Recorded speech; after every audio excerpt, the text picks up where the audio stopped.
¿Qué tal? A nombre del Colegio de Empresarios, mi nombre es Jorge Becerril, les doy la más cordial bienvenida a nuestra licenciatura en Administración y Comercialización. La materia que estamos revisando es Desarrollo de Habilidades Gerenciales y esta es nuestra última sesión de este módulo. En esta sesión veremos la parte final del temario que corresponde a las diferentes estrategias que se manejan en una organización, su forma de medirlas y finalmente cómo estos cambios culturales que se requieren en muchas ocasiones por el tipo de nuevas direcciones que se requieren, pueden adoptarse más fácilmente por parte de nuestros colaboradores en una organización.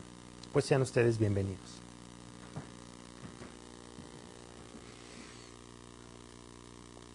En esta última sesión, pues quisiera resumir un poquito la importancia del rol del gerente, el desarrollo de estas habilidades gerenciales que hemos visto a lo largo de estas sesiones. Tienen que ver como fundamento primero que sus acciones, que su pensamiento, que sus ideas concentren lo que el consejo de accionistas, lo que los inversionistas, lo que el dueño de un negocio espera del mismo negocio. Es decir, el gerente toma esa responsabilidad, toma ese pensamiento, toma esa visión y es responsabilidad de él llevar a cabo o volver realidad estos deseos, estas visiones por parte de la gente que aporta un capital en una organización. Entonces, no solamente el gerente debe de abocarse a aspectos de control, a aspectos financieros.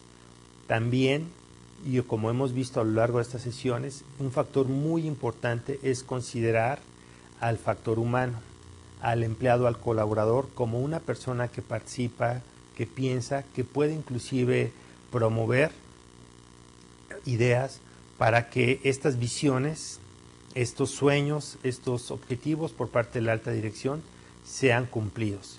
Entonces, el gerente no solamente debe de tener estas habilidades y facultades de control financiero y de control operativo, sino también conocer cómo profundizar en generar las herramientas necesarias para que el ser humano encuentre satisfacción y orgullo en una empresa, en una función de trabajo y con ella pueda colaborar de manera eficiente y con los más altos estándares al cumplimiento de los objetivos o de las metas que cada empresa, cada función, cada puesto tiene planteados. Entonces vamos a ver el diseño como tal en general de la estrategia o de las estrategias de las cuales hemos estado hablando en la sesión pasada. Y me gusta mucho ilustrar con esta lámina que ustedes ven, que yo le llamo la metáfora del autobús, porque bueno, pues es precisamente el conjunto de diferentes acciones, cómo van encaminando a un autobús hacia un desempeño de clase mundial. El destino como tal de una empresa, el desempeño de clase mundial. Y cuando nosotros decimos ¿qué es desempeño de clase mundial?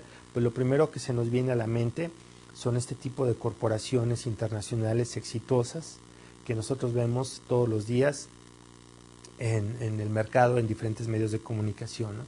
¿Qué han hecho estas organizaciones para perdurar a través del tiempo, para no solamente generar grandes capitales financieros, sino también que la gente, que muchos de las personas que estudian en universidades y que por ahí no tienen trabajo, anhelen entrar a colaborar en estas organizaciones? ¿Cuáles son aquellos factores que jalan como imán a estas organizaciones? En recursos humanos tenemos un dicho de que el éxito jala a la mejor gente y la mejor gente mantiene el éxito dentro de una empresa. Es un círculo virtuoso. Entonces el desempeño de clase mundial tiene que ver precisamente con estos imanes que tienen las organizaciones, ¿no? Que tengan una solidez financiera, que tengan una solidez tecnológica, en productos y servicios sean respetados y tengan un reconocimiento por su calidad y por sus condiciones de precios y de uso para los diferentes clientes, y además y sobre todo que esas empresas destaquen por su trato y por su administración del factor humano. Entonces, ¿qué es lo que va a requerir estos líderes, estos gerentes en este tipo de organizaciones o para que el autobús nos lleve a este tipo de destinos? Saber a dónde va el autobús y dónde se detiene, muy importante, hacia dónde queremos llegar y qué es aquello cuáles son las metas parciales que nos van a permitir llegar a nuestro destino. Colocar cada recurso en el lugar correcto del autobús, muy importante. Los talentos y las diferentes capacidades de la gente, colocarlas en donde nos van a funcionar de la forma más adecuada. Y tenemos, por ejemplo, que en muchas organizaciones, de pronto tenemos que los abogados están haciendo las funciones de la gente de recursos humanos, que los contadores están haciendo funciones que los ingenieros deberían de estar haciendo, que los ingenieros empiezan a tomar decisiones en las áreas administrativas, en donde no son su expertise de estudio, pero a lo mejor por su liderazgo, porque el reconocimiento de éxito que tiene un área se les pretende llevar a otras en donde no tienen la suficiente experiencia y van a requerir mucho más preparación para llevar a cabo esas funciones. Entonces, colocar cada recurso significa conocer profundamente cuáles son estas capacidades, cuáles son estas competencias que cada una de las personas posee y en dónde mejor pudiera efectuar ese trabajo o desarrollar ese talento que de manera natural o de manera aprendida el ser humano tiene para hacer un trabajo. Mantener el autobús con gasolina y aire en las llantas. ¿Qué significa esto? Que si estamos nosotros en una corporación, el gerente tiene la obligación de pensar que los recursos que se requieran para mantener la operación dentro del negocio lleguen con la prontitud y con las especificaciones requeridas. Es decir, que mi operación tenga desde recursos de luz, agua, tecnología necesaria para hacer lo que yo tengo que hacer en un trabajo, ¿no? Entonces, es importante que muchas veces uno, por tener la prisa, por ir, es como la historia del conductor que va a toda velocidad y dice, no me puedo detener porque llevo bastante velocidad. Oye, pero ya viste el indicador de gasolina, no tengo tiempo para eso, tengo que llegar a mi meta. Y pasa por varias gasolineras, pero no jamás ve su medidor de gasolina. Él tiene tanta prisa y tanta fijación por llegar a un punto que se olvida de proveer los recursos para que el automóvil llegue a la meta. Consecuentemente, después de pasar las gasolineras y seguir con su ansiedad de llegar al punto que quería alcanzar, pues se le detiene el carro. Jamás llega por no surtir los elementos necesarios al automóvil, a su unidad, para que lograr la meta. Entonces, muy importante mantener el autobús con gasolina y aire en las llantas. También significa proveer entrenamientos adecuados al personal y no pensar que por el hecho de que salen o egresan de una universidad o vienen de otra empresa, el nuevo empleado va a saber todo de nuestra organización. Se le requiere un adecuado programa de entrenamiento, de inducción e inclusive en algunos puestos en los que la gente ya tiene algo de tiempo, reentrenamientos y actualizaciones sobre lo que están haciendo. Y las preguntas en función de cómo va a ser la ejecución son estas 4 que vemos. ¿Cómo alineamos la compensación en prácticas y estrategias? ¿Cómo decidimos lo que tiene que hacerse? ¿Cómo diseñamos los posibles escenarios de trabajo? ¿Cómo establecemos los indicadores de éxito de acuerdo al plan? Bueno, mucho de estas respuestas las hemos visto y vamos a seguir viendo. Y lo importante es el establecimiento de la meta final. Tiene que ver con la consecución o con la obtención de objetivos previos.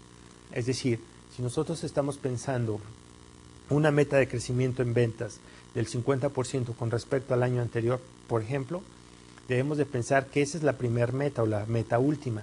Y los objetivos parciales son obtener el nivel de facturación o de visitas a clientes adecuado en un primer trimestre, que logren o que vayan logrando las metas de manera parcial hasta lograr la meta última.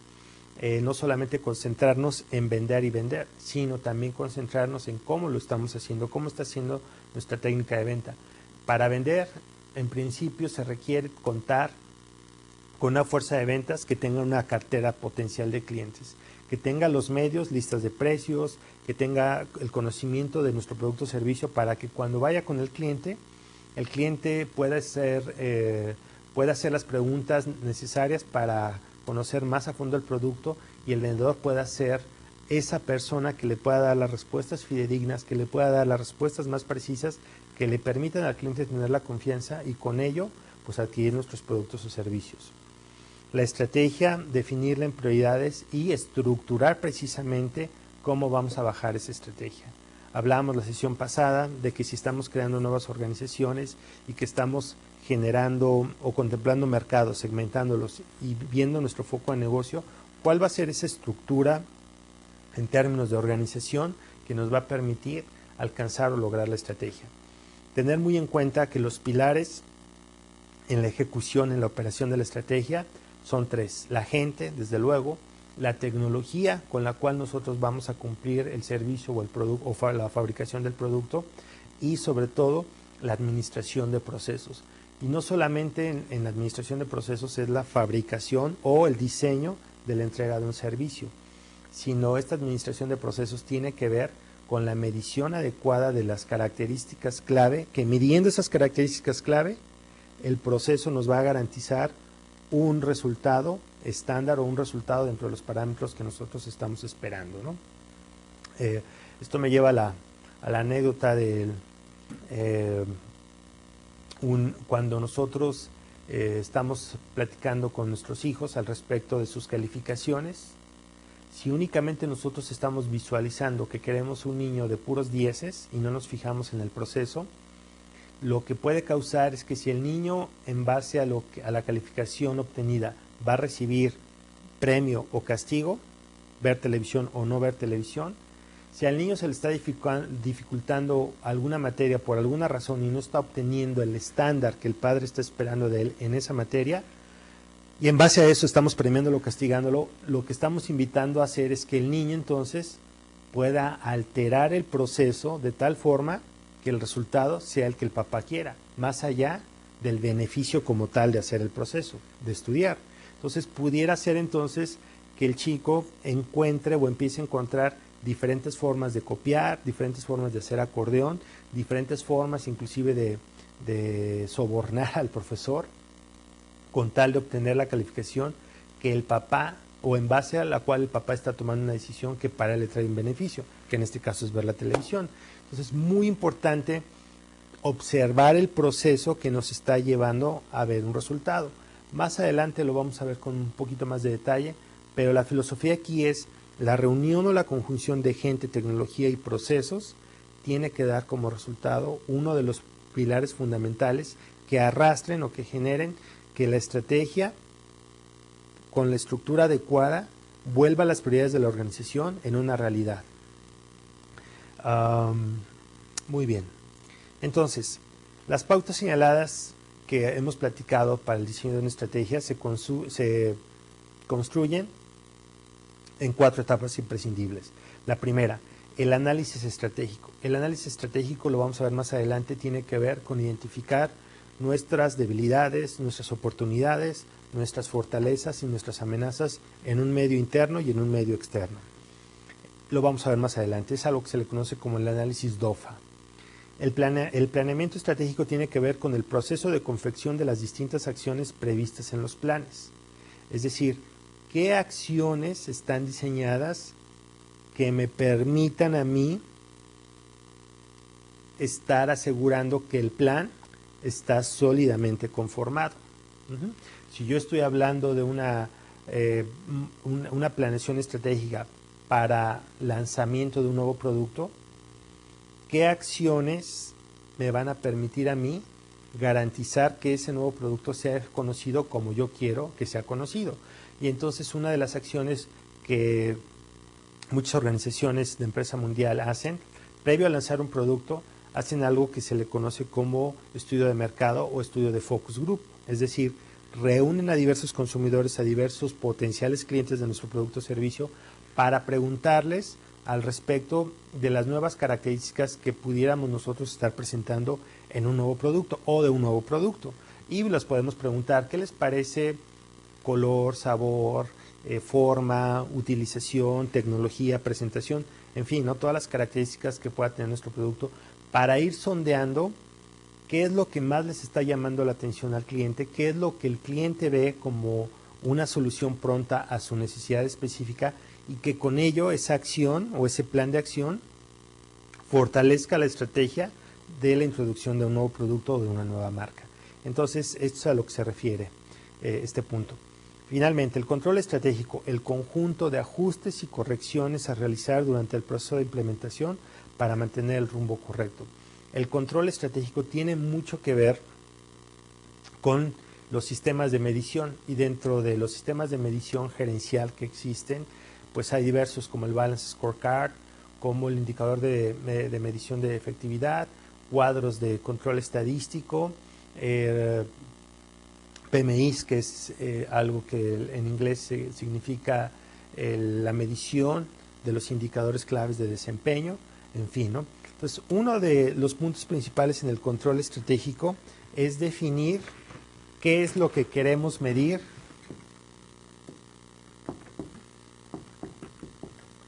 por áreas funcionales, es decir, ventas quizá, recursos humanos, finanzas, operaciones, etcétera, ¿no?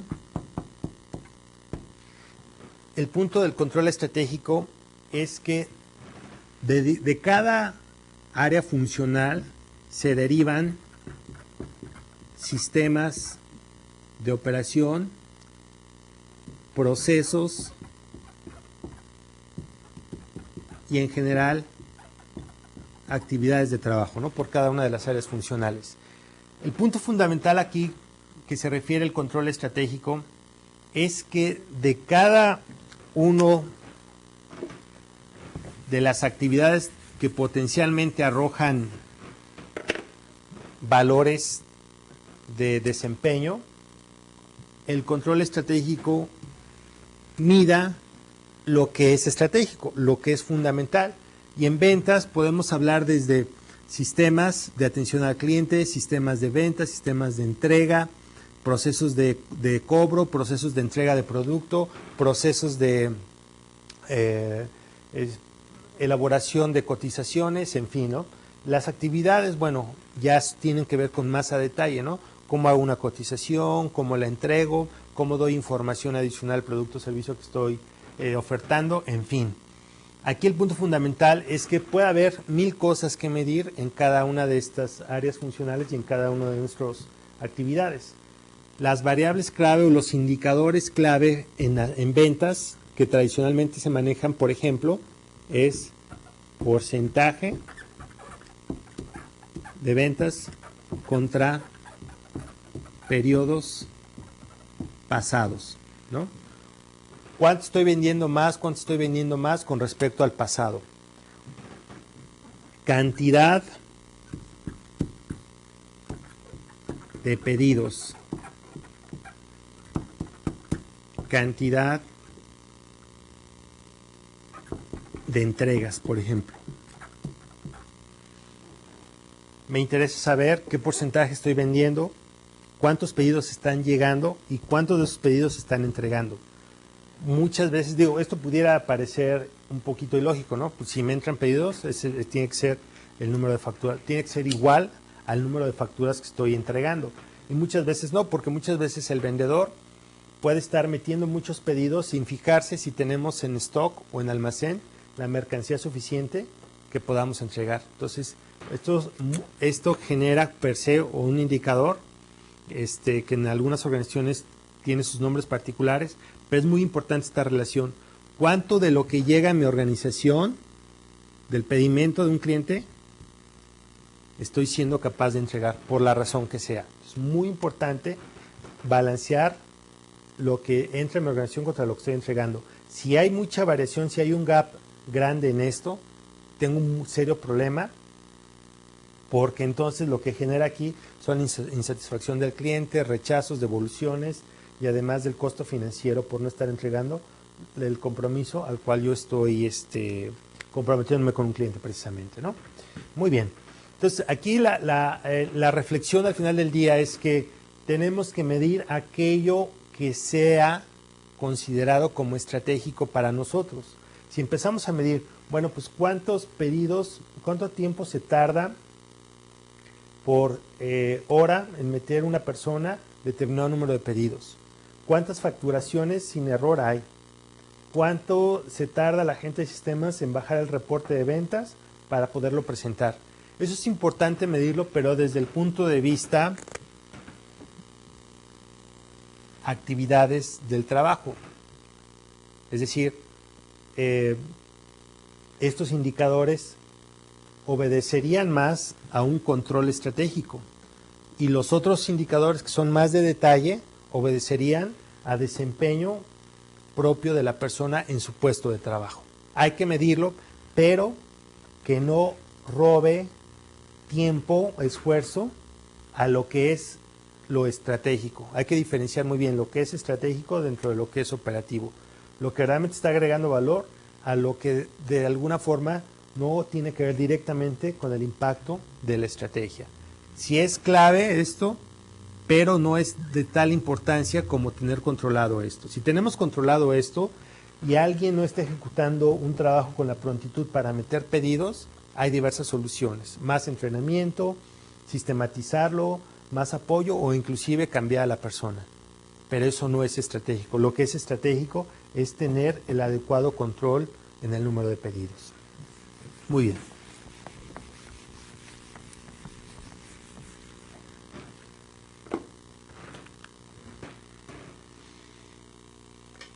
Muy bien, entonces, como les decía, existen varios niveles de estrategias, lo que hablábamos hace ratito.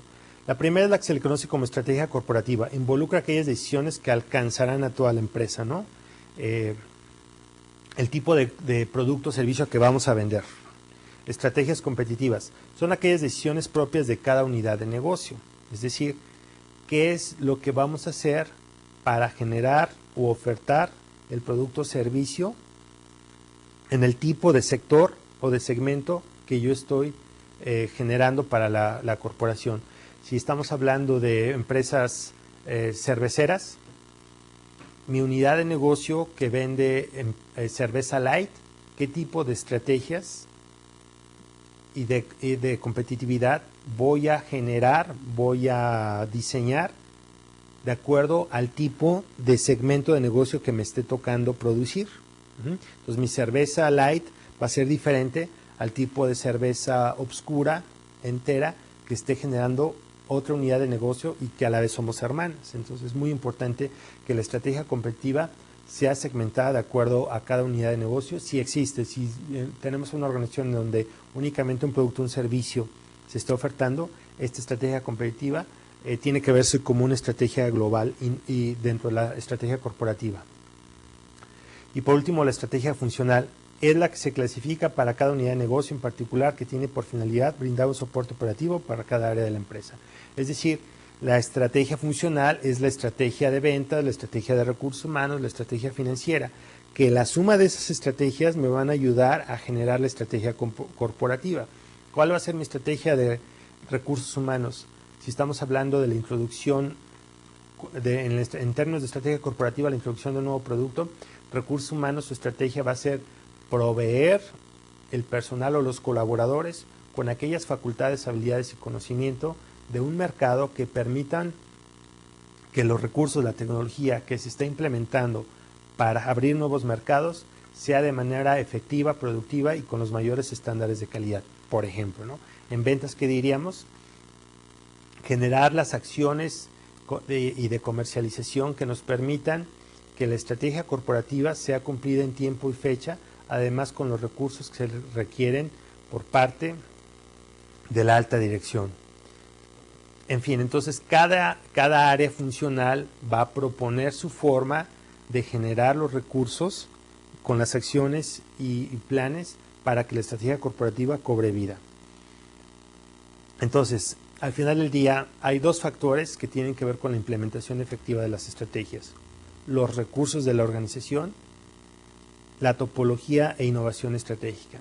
En recursos de la organización podemos hablar desde recursos materiales, recursos financieros, el factor humano, recursos estratégicos, y la topología e innovación estratégica tiene que ver precisamente con el conocer el impacto probable de una acción futura de nosotros en un cliente.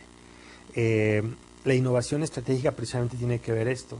Ayer, por ejemplo, estaba escuchando una entrevista de que en estos tiempos de tanto Internet, con uno de los pioneros que diseñó el Internet hace algunos años, lo estaban entrevistando al respecto de qué es lo que esta persona cree que va a pasar con este tipo de tecnologías en un futuro.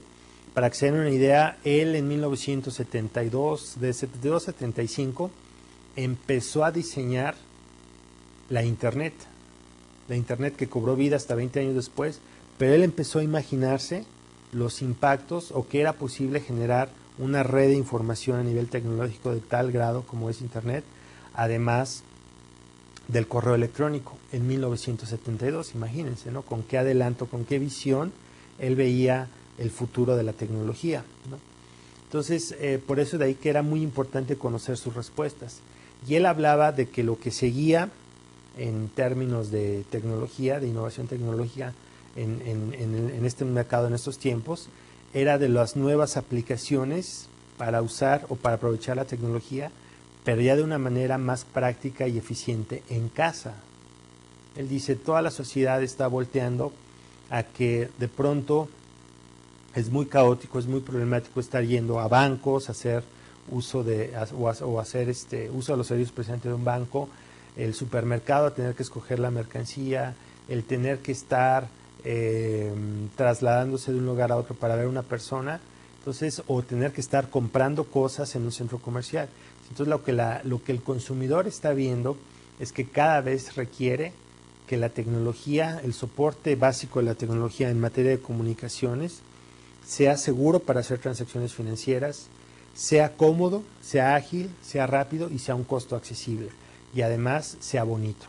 Entonces dice, lo que viene en esta nueva parte de la tecnología son los gadgets, es decir, son todos aquellos instrumentos que nos facilitan el uso de la tecnología, ¿no? Entonces, las tablas, los celulares, las computadoras cada vez más chicas, más con mayor alcance y con mayor tipo de tecnología que incluyen, es lo que nosotros estaremos viendo en un futuro, de acuerdo a este señor, que bueno, su opinión, les insisto, es muy reconocida, muy confiable, ¿no?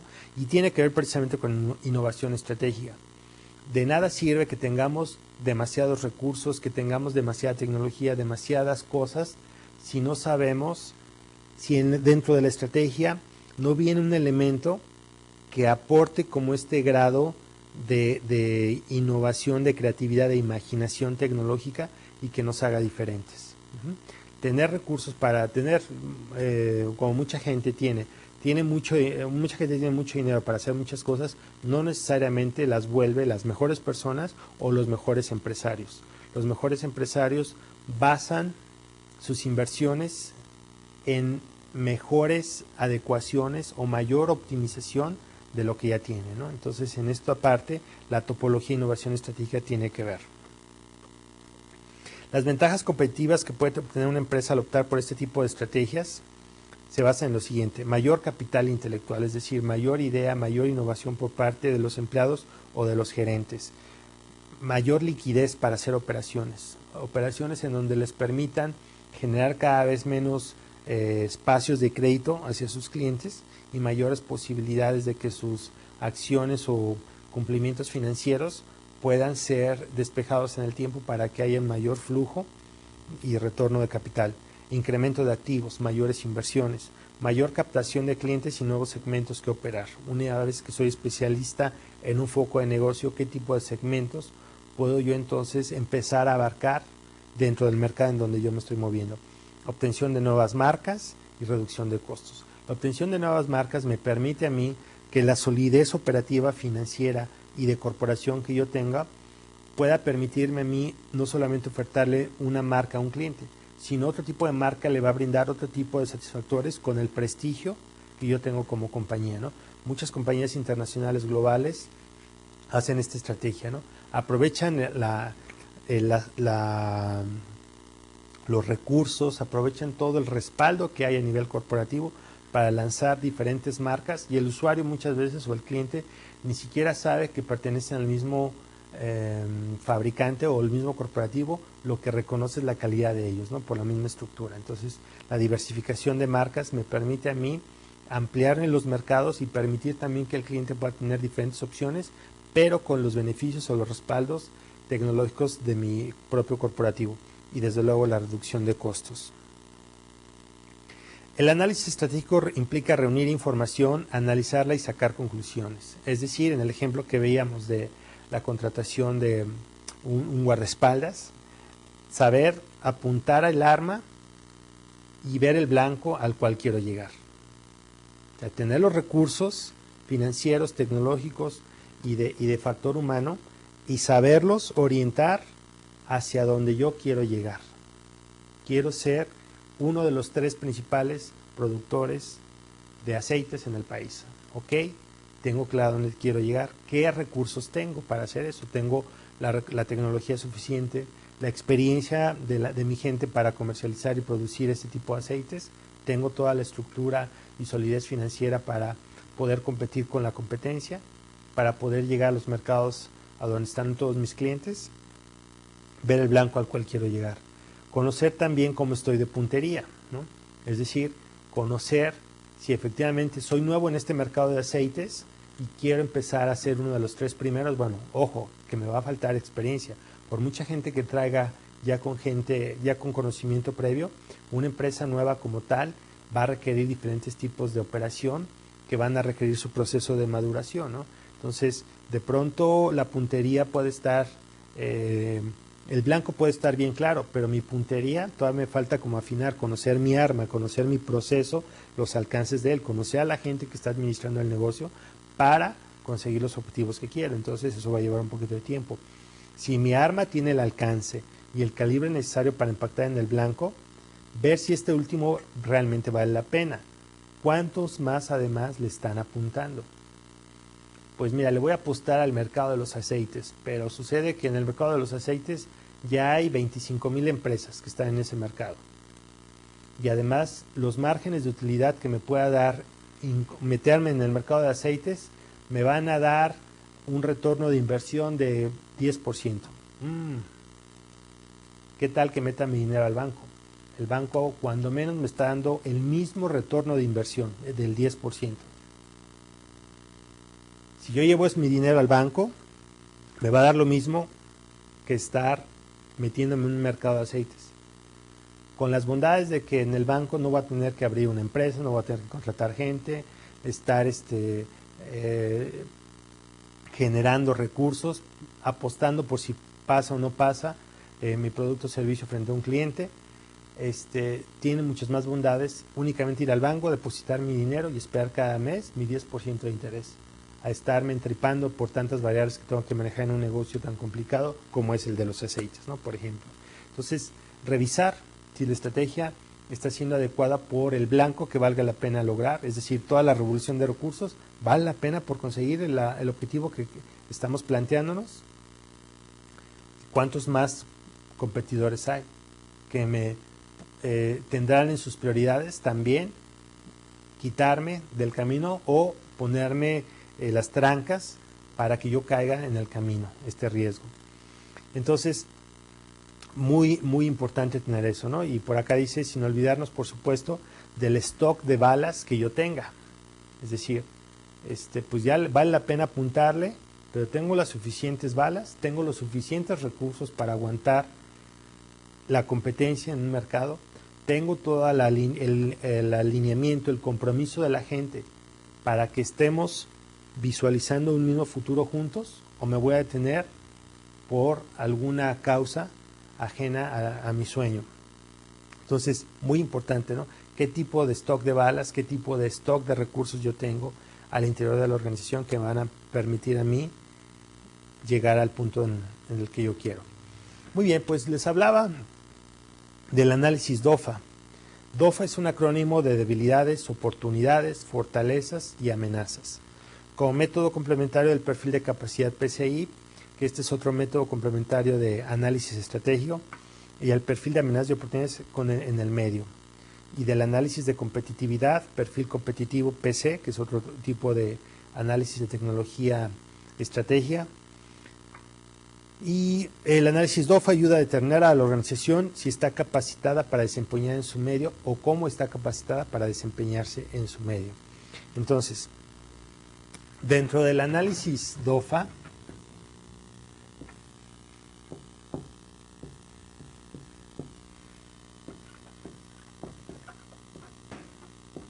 hablamos que DOFA significa debilidades, oportunidades, fortalezas y amenazas.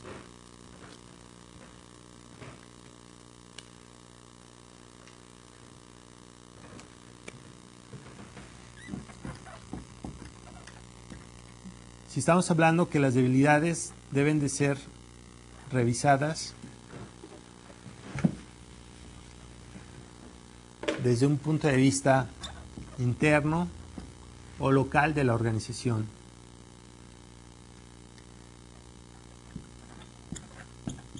Al igual que las fortalezas, es decir, las debilidades, que es aquello que de manera negativa ocurre en mi organización y que es aquello que de manera positiva, en términos de fortalezas, ocurre al interior de mi organización. Las oportunidades deben de revisarse en términos externos. ¿Cuáles son aquellos factores positivos que el exterior ofrece, de acuerdo a lo que estoy haciendo, y cuáles son aquellos factores negativos que el exterior me está presentando para hacer la actividad la cual yo tengo que hacer, ¿no? Entonces, vemos en el cuadro que las fortalezas, vamos a hacer rápidamente un ejemplo. Si estamos haciendo un análisis DOFA, es normalmente las organizaciones. Este análisis DOFA no solamente se puede hacer de manera global para una empresa, ¿no? También se puede hacer para una función de trabajo e inclusive para un puesto de trabajo, ¿no? Dentro de mi puesto de gerente de recursos humanos, ¿cuáles son?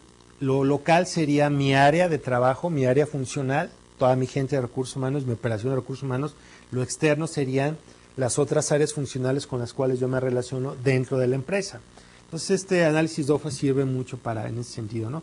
Entonces, si estoy hablando de cuáles son, aquí en este cuadrante podemos poner lo positivo, es decir, cuáles son mis oportunidades,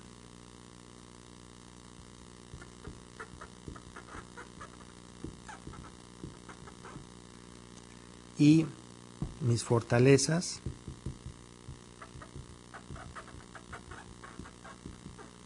y cuál es lo negativo. Mis oportunidades contra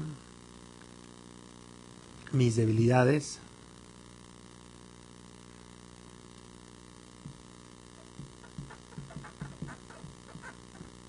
y mis fortalezas.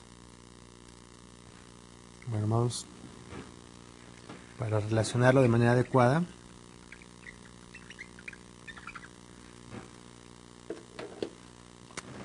Esto es el medio externo y este es el medio local. Oportunidades y amenazas, fortalezas y debilidades locales y externos. Entonces, normalmente así es como se presenta un análisis DOFA. Y yo puedo entonces enunciar cuáles son mis oportunidades externas. Pues mira, si estamos hablando del ejemplo que veíamos la sesión pasada de las bebidas energéticas para deportistas de alto desempeño. Pues hay solo 2 marcas en el mercado. Tenemos un mercado potencial de 5 millones solamente en el DF y en la zona metropolitana. Entonces aquí ya destacamos 2 oportunidades externas para lanzar nuestra bebida energética. Amenazas, podríamos estar hablando de que tenemos exceso de permisos legales. Tenemos que tramitar una serie de muchos permisos y no sabemos si los vamos a cumplir todos antes de operar. Y inversión alta versus costo alto de producto. Es decir, una bebida energética va a costar más cara que un agua simple, que un refresco, y esa es una amenaza potencialmente. Localmente, ¿qué fortalezas tenemos? Tenemos un área de diseño con mucha experiencia. Tenemos tecnología de punta en materia de bebidas. Y además tenemos finanzas sanas. Bueno, el dinero está sano. En nuestras debilidades internas es empresa nueva, y por mucha gente que tengamos ya con experiencia en un mercado, siempre arrancar empresas nuevas implica un tratamiento distinto, ¿no? Y que de manera local quizá tengamos equipo nuevo también, y no sabemos cómo va a comportarse, no sabemos cómo controlar todavía al 100%, ¿no? Entonces, típicamente este tipo de relaciones se hacen para entonces decir cuál va a ser nuestra estrategia dada las amenazas de un mercado y dada lo que queremos llegar. Aquí, en la parte de oportunidades, evaluamos que el blanco realmente esté valiendo la pena alcanzar, si es un blanco que nos interesa, y que si nuestras balas van a alcanzar el blanco que queremos, porque las amenazas no son tan infranqueables, no son tan duras, que nos puede impedir que con nuestras oportunidades logremos la meta. En la parte de mercado local, de análisis local, podemos ver que entonces la puntería que tenemos, los medios, la pistola, está bien cargada para solventar las propias debilidades que podamos tener. Entonces, típicamente, así se hace un análisis DOFA.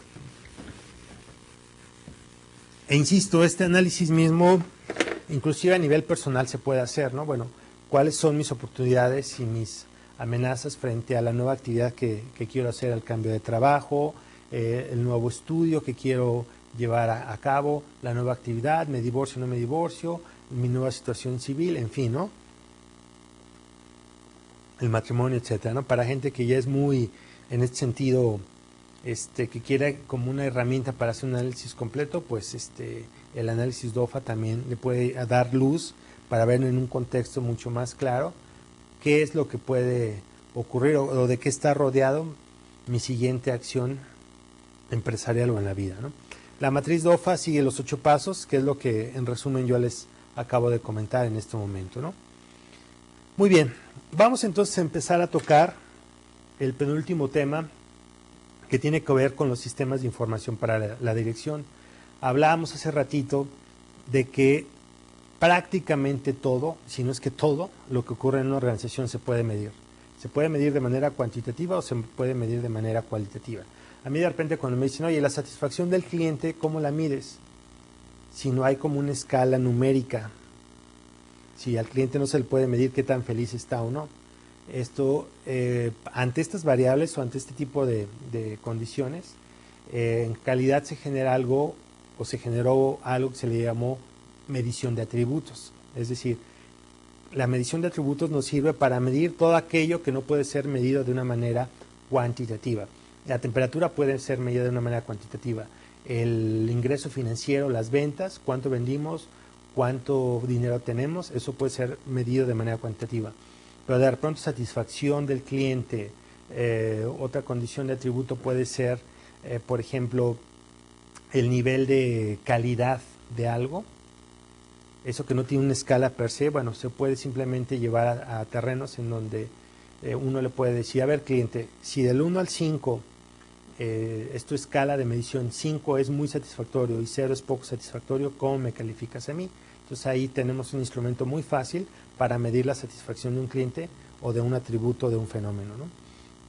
El valor de la información proporcionada por el sistema debe cumplir con los siguientes 4 supuestos básicos. Es decir, para que la información, este tipo de indicadores, sea realmente de calidad y sea medible lo estratégico, debemos de considerar que los indicadores deben tener una característica de calidad. Es decir, para los gerentes es imprescindible que los hechos comunicados sean un fiel reflejo de la realidad planteada.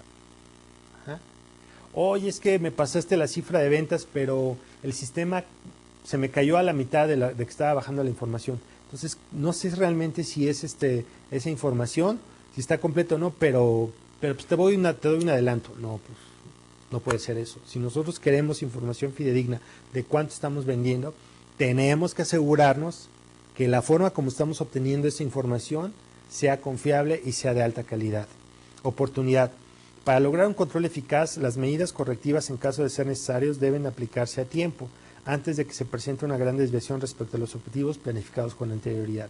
Es decir, en la medición consecuentemente de algo debe de haber parámetros parciales de ver cómo va el resultado y no esperarnos hasta final de año para aplicar una medida correctiva. Es decir, revisar la boleta del niño, no tiene caso revisar al final de año a ver si pasó o no. Estas revisiones parciales nos deben de permitir tomar las acciones necesarias para corregir rumbo o reforzar el buen manejo de procedimientos de estudios que puedan tener nuestros hijos en este sentido. Cantidad. Es probable que los gerentes casi nunca tomen decisiones acertadas y oportunas si no disponen de información suficiente, pero tampoco deben verse desbordados por información irrelevante e inútil, pues esta puede llevar a una acción o inacción o decisiones desacertadas. Es decir, la cantidad de información que tomemos o que proporcionemos para que se tome una decisión debe ser a la luz de la calidad de ella, es decir, la suficiente información que me permita a mí tener un panorama completo de cómo están las cosas, sin que esta información sea derivada en 20 indicadores, es decir, ventas. ¿Cómo voy en ventas? Si quiero saber cómo voy en ventas, ¿qué me interesa medir? Y alguien puede decir, bueno, pues a mí me interesa medir cuánto estoy facturando mes con mes. Y alguien puede decir, no solamente necesito saber cuánto estoy facturando mes por mes. Yo como usuario o como director quiero saber cuántas visitas el vendedor está haciendo con los clientes, cuánto tiempo se lleva con ellos. Si llevas la lista completa de precios, empieza a derivar una serie de indicadores que entonces el importante de saber cuánto estoy facturando se pierde entre los otros. Es muy importante saber mediar o medir cuáles son los indicadores clave por cada proceso. Y es decir, la relevancia. La información que le es proporcionada a un gerente debe estar relacionada con sus tareas y responsabilidades. La relevancia de la información. Medir lo que es verdaderamente importante. Entonces, en este tipo de mediciones o en este tipo de generación de indicadores hay algo que en inglés se llama QPM, Quality Performance Measures. ¿Qué es esto de Quality Performance Measures? Son medidas de desempeño de calidad. Una medida de desempeño de calidad se construye, es decir, un QPM, Quality Performance Measures, se construye por 2 características. Es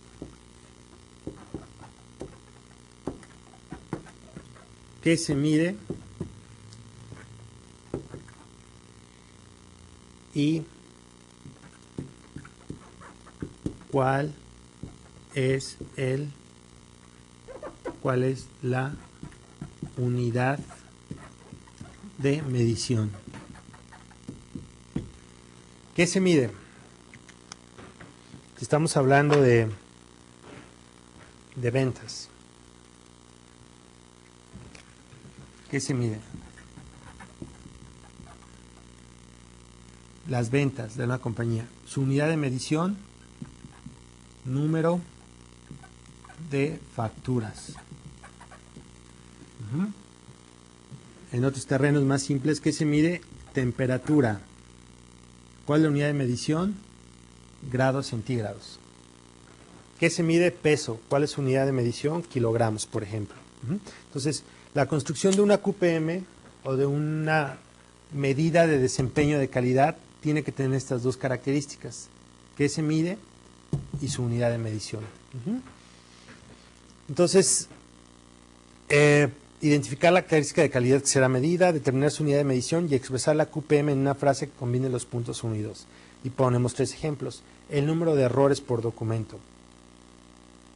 El tiempo transcurrido en horas para realizar un documento. El porcentaje de documentos con errores por semana. Entonces, la unidad de medición son los errores con el número de cosas que se quiere medir. Muy simple, pero son dos características que tenemos de tener cuidado a la hora de hacer un QPM. En algunas organizaciones, dentro de sus planes estratégicos, establecen algo que se le llama Key Result Area. Key Result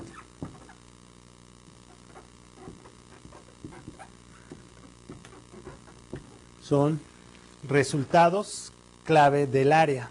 ¿Qué resultado clave del área yo tengo y cuál va a ser mi QPM, mi medida de desempeño de calidad de las áreas claves de resultado? Una área clave de resultado, ventas. Un QPM de ventas, número de facturas por mes. Estos únicamente son esquemas americanos, empresas totalmente orientadas más al control estratégico, más al planeamiento, más de clase mundial, porque lo que hacen es darle orden a la estructura estratégica. Generan entonces cuáles son mis áreas clave en el desempeño del proceso de la empresa y cuáles van a ser los índices de medición de resultado de impacto de esas. Entonces, algo muy importante que hay que mencionar es lo siguiente. Los indicadores de la dirección tienen que ver con los resultados, es decir, el desempeño de los QPMs. Si nosotros únicamente tomamos decisiones en base al resultado, vamos a estar generando el ejemplo del papá con el hijo. Si únicamente aquí se toma la decisión de que si nuestro desempeño estratégico está bien hecho o mal hecho, en base al resultado, de forma natural vamos a provocar que el niño copie, que el niño trate de sobornar al maestro, de que el niño trate de falsificar, porque en base al resultado estamos premiando. Lo que a nivel dirección o a nivel gerente tenemos que ver que el resultado se da en función de dos fenómenos: los efectos no deseados y, por otro lado, como lo pusimos en la lámina, las variables críticas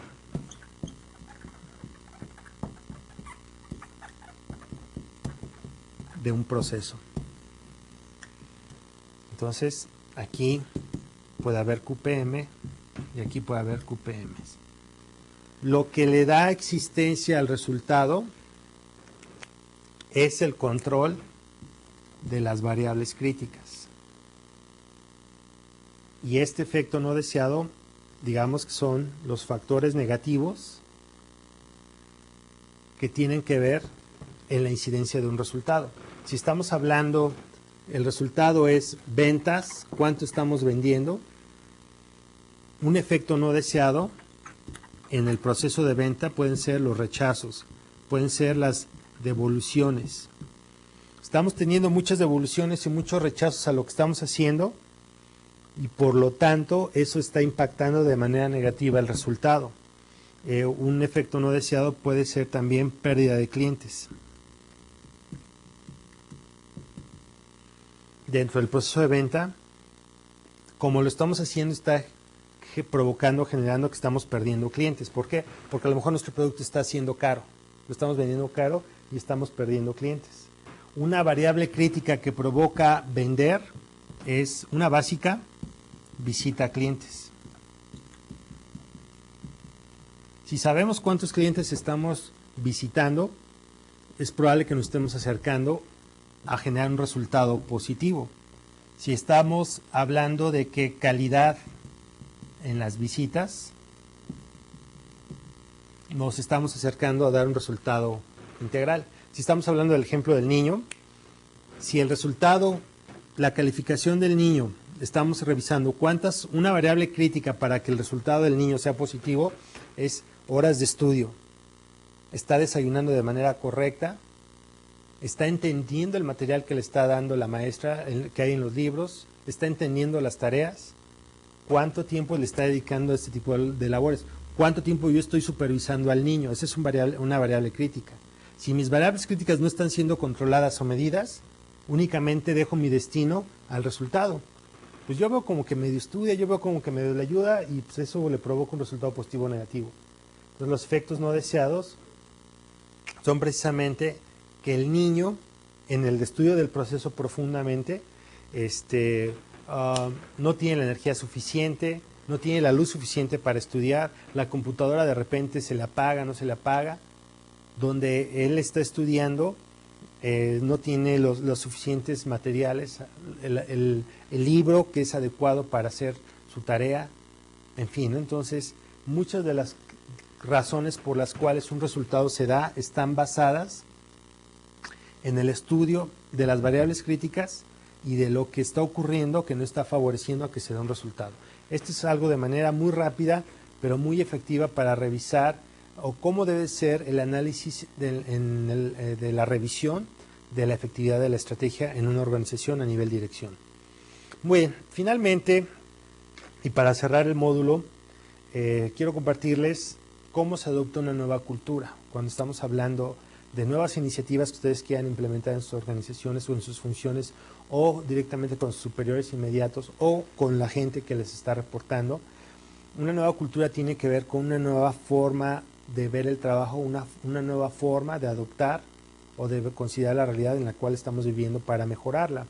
Entonces todo empieza con la serie de comportamientos. Si nosotros empezamos a establecer sistemas de revisión, sistemas de análisis de la conducta, de los comportamientos de la gente, cómo se comportan, si la conducta de la gente es puntual, no es puntual, si se van en grupos, si suelen destinar su energía y su pensamiento en ahorros o no, cómo es este comportamiento de la gente, qué sistemas tienen actualmente trabajando para que el comportamiento le dé vida a los sistemas de trabajo, si están o no en políticas, en normas, si están documentados o no, qué pasa con ello, qué consecuencias está teniendo la gente o está teniendo la organización al respecto de la conducta del ser humano por estos sistemas o por la forma como se manejan estos sistemas, cuáles son estas normas o principios que existen en la corporación que rijan precisamente la conducta o el diseño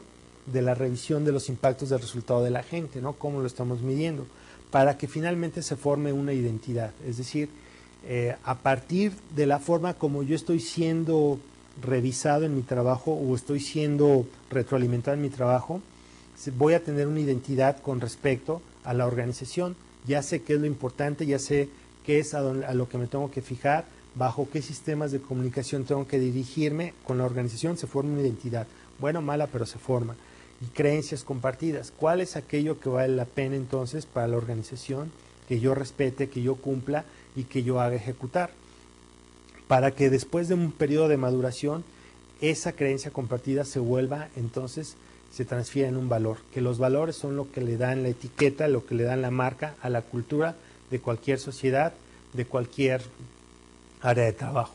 Entonces, uno de los mensajes finales o el mensaje final sería en esta materia que en el desarrollo de habilidades gerenciales el factor importante es generar valores no solamente desde el punto de vista filosófico, sino desde el punto de vista productivo, valores agregados, algo que nos marca o que nos haga diferentes frente a la función a la cual nosotros hemos sido contratados o manejamos, y que este valor realmente tenga como este proceso de maduración para que finalmente se quede y le genere consistencia y existencia a una organización.